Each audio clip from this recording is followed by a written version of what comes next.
Hi, my name's Joe Vallone, and I'm from Scaled Agile. I'd like to welcome you to our professional development series, Weighted Shortest Job First, Done Right. This video series consists of 2 videos. Now, it's designed such that you can watch these videos independently. The first video consists of Dean Leffingwell doing an introduction to the concepts of weighted shortest job first and cost of delay. The second video is from me, and it discusses in detail applying weighted shortest job first. Now, if you're already familiar with weighted shortest job first and cost of delay and the concepts behind them, then you can jump directly to my video, or if you'd like an introduction, you can watch Dean's video first. So let's dive in and describe what's going to be on each video in this series. It's important to note that cost of delay and weighted shortest job first were not invented by Scaled Agile. They actually came from the work of Don Reinertsen and his excellent book called Principles of Product Development Flow.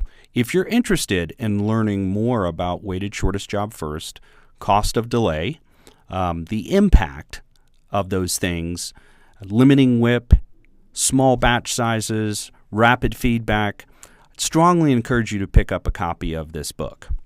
The first video in this series, Dean will explain how we use cost of delay, or COD, and weighted shortest job first in the Scaled Agile framework, WSJF.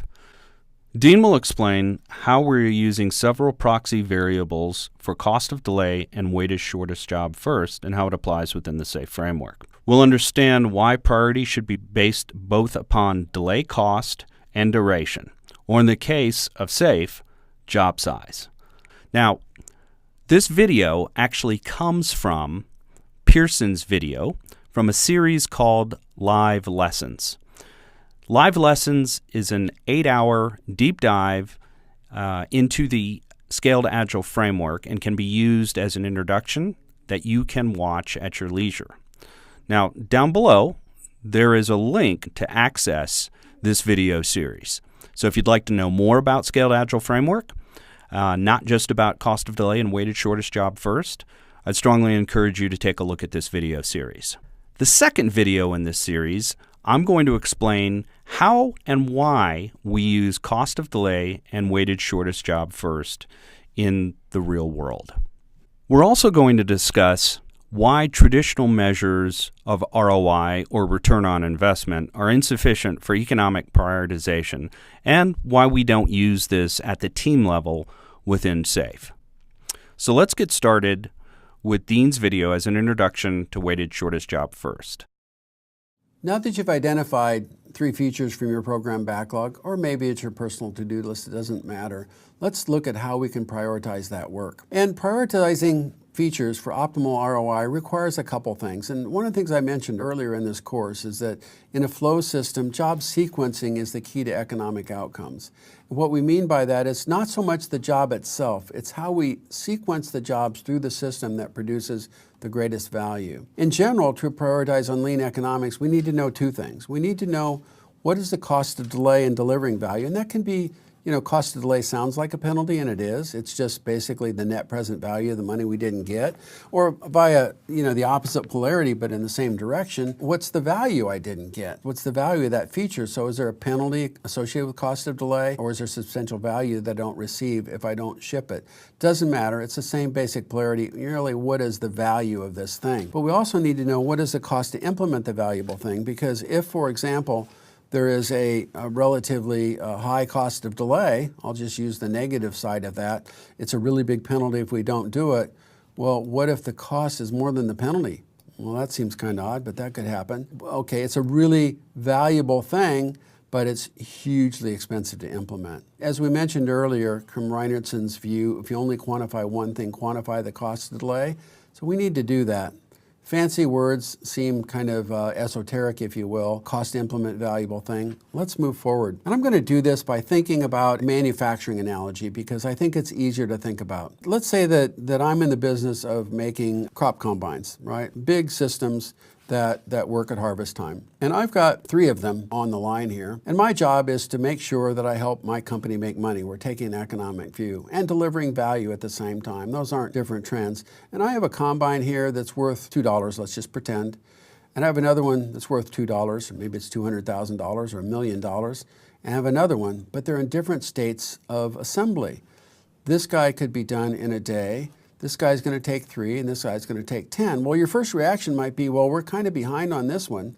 Now, we have limited resources. We have a set of manufacturing capabilities. We have paint shops, and we have weldment capabilities. We have factory manufacturing capabilities. We also have a limited set of people, right? We don't have everybody we need to do the job, so I have to pick. If I work on this, this guy doesn't ship. So if you ask most people which should you work on, everybody will pick this one.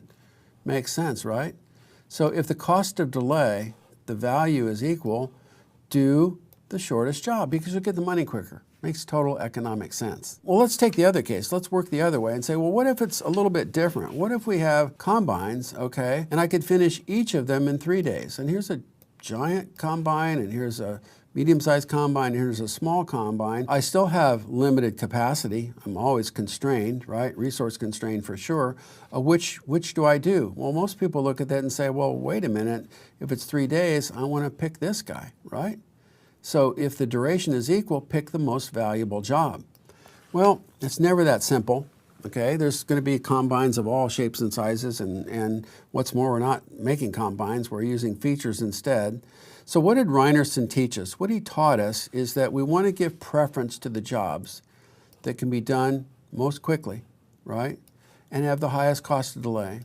And the formulation for that is weighted shortest job first, right? We're picking the shortest job, but we're weighting it based upon its job size.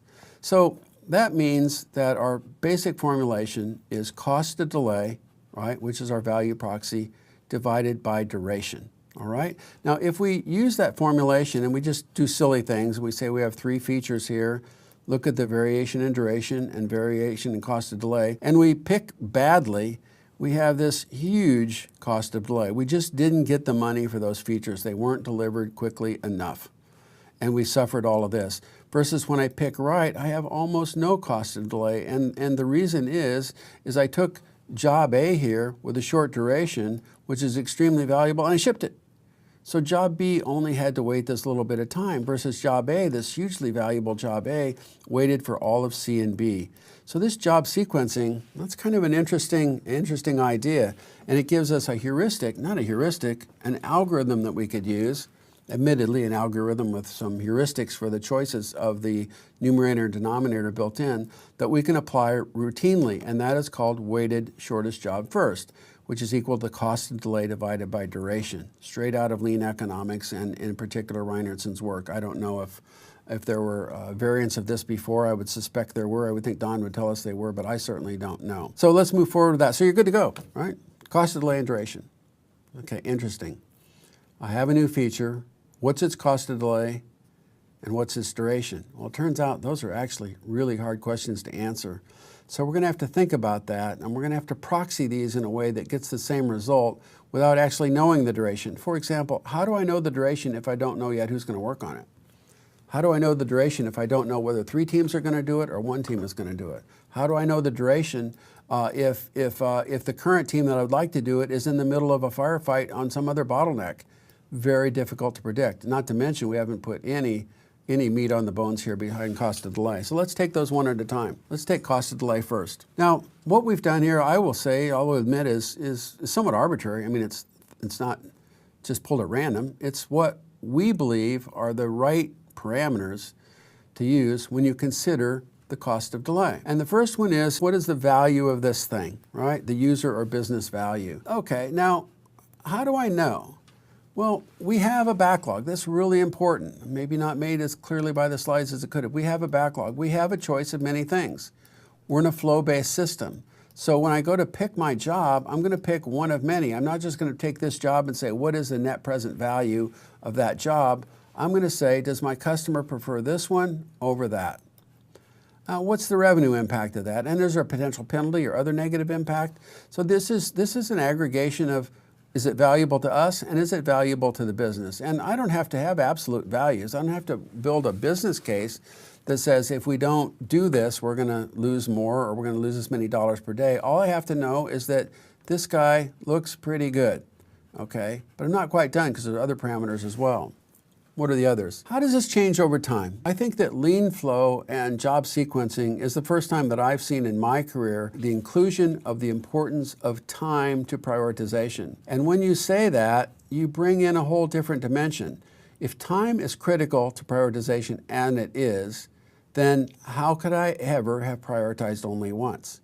What does that mean? How does that value decay over time? Is there a fixed deadline? Do I have to ship this in time for the school? Here's my new tax system. We shipped it and made it available April 16th. Really a cool system. Nobody could use it at all. Well, maybe they have my solution and maybe they're locked in. Well, let's be honest. Sometimes our customers need us really badly. And in that case, this job, yes, they want this job, but they're with us. They're going to be with us and we'll get to them in short order.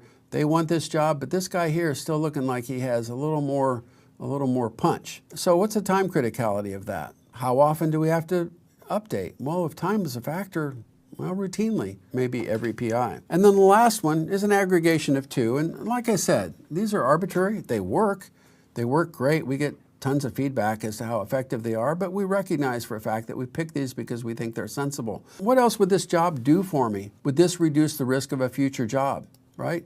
And that's hard to answer in the absolute. Well, I don't have to answer it in the absolute. I answer it only with respect to the other jobs. This is my customer's favorite, and this is my current leading favorite. I look at this and say, oh, wow, but this customer favorite here, actually, that's going to enable a whole bunch of other things. So I'm changing my opinion now. I'm going to give it a higher rank in that regard. So it's getting a little bit bolder. Is the knowledge valuable? Whoa, maybe yes, maybe no. I don't know. It could be a really boring old feature. We've done it all the time. It's just another report. Easy to do, know how to do it, but it certainly doesn't, we don't learn anything new from it. Does it put us in a new business? Does it open a new market segment? Or does it allow me to sell to the customer that's next to that customer? All of these matter, and they're virtually impossible to answer in the absolute. If I take that feature by itself and say, what's the value of that? Well, that's valuable. Well, how valuable? I need to build a business case. Well, are you really sure that you're going to sell that many more widgets if it's green or if it has this software feature? Yeah, I'm sure. Well, how can you be sure? We don't have to do that. A time criticality. What's the time criticality of this? Low, medium, high? No. What's the time criticality of this one relative to this one? If they don't get this one by their next trade show, we're going to lose the order. Well, that's a pretty big deal. The fact that we use weighted shortest job first, but we use it on a relative basis, really gives us a breakthrough way to think about it. But this way of thinking only works when you're in flow. It only works when you have plenty to choose from. It doesn't work to create, absolute value of deciding whether to, enter an industry or whatever. It's not designed for that. It's designed for sequencing jobs, most of which need to be done. And it uses a relative value measures that we talked about. We'll certainly talk a little bit more about how to do that, how to compare them. So where does this take us? This takes us to the ability to calculate weighted shortest job first with relative estimating, and we're going to need to estimate cost of delay and duration. Now we have an interesting challenge.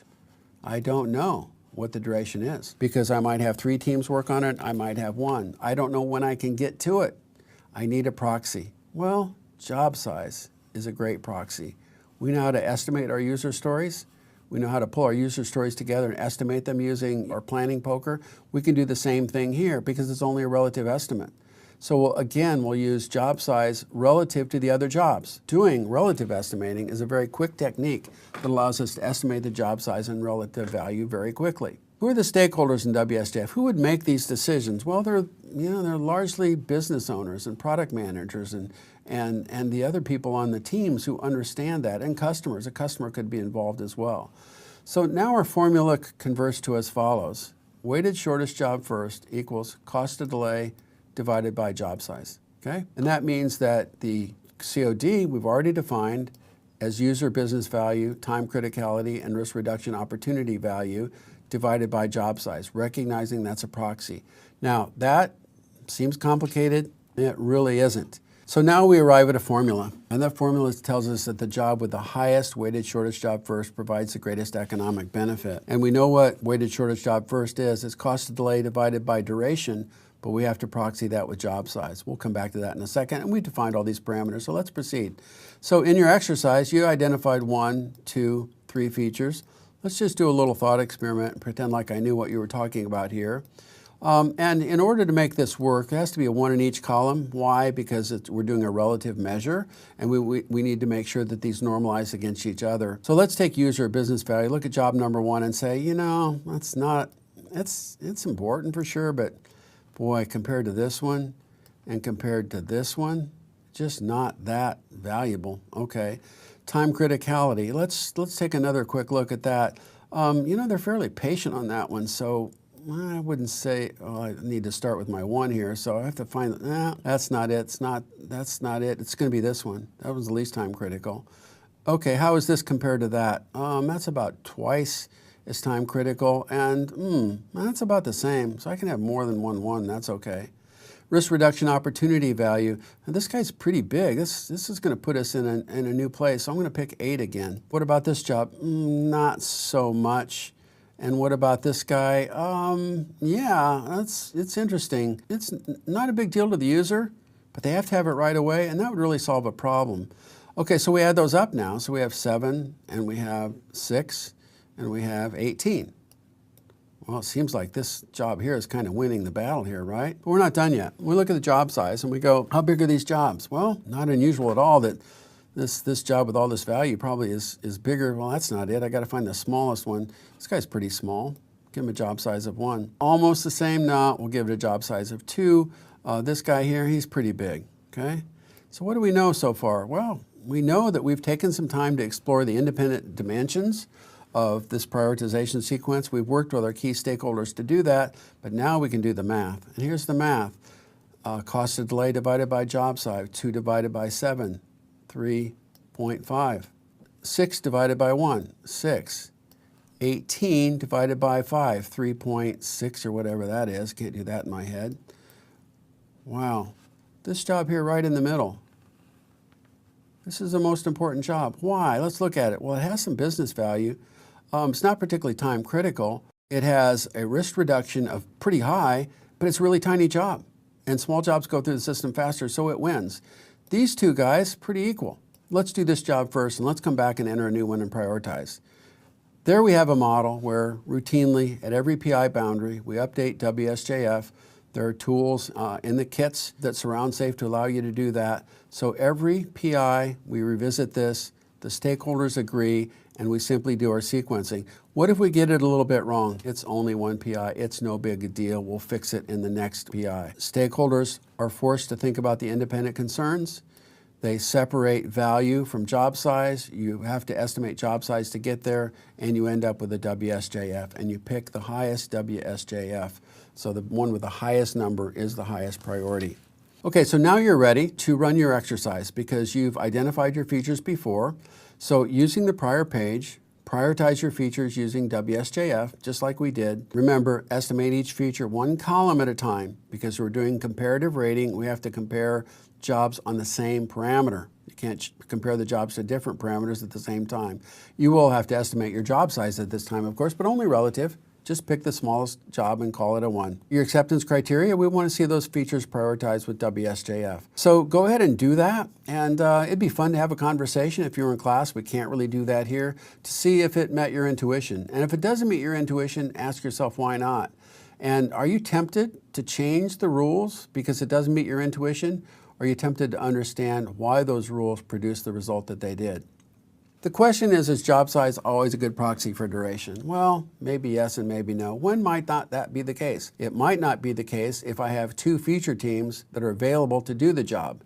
It might not be the case if, even though in theory it's a small job, I have nobody available to work on it. So we're going to have to make some adjustments for that. And when you do, you're going to adjust based upon the facts at hand. You're going to go, this job is bigger. It has a slightly lower WSJF, but I have 3 feature teams that could jump on it right away. And then you'll really be with the spirit and the fact of WSJF. You'll be prioritizing accordingly. So that's the completion of this lesson. And in this lesson, you learned how to organize cross-functional agile teams. We talked about eliminating the silos at the team level and to establish the key team roles, including the team itself and the product owner and the scrum master.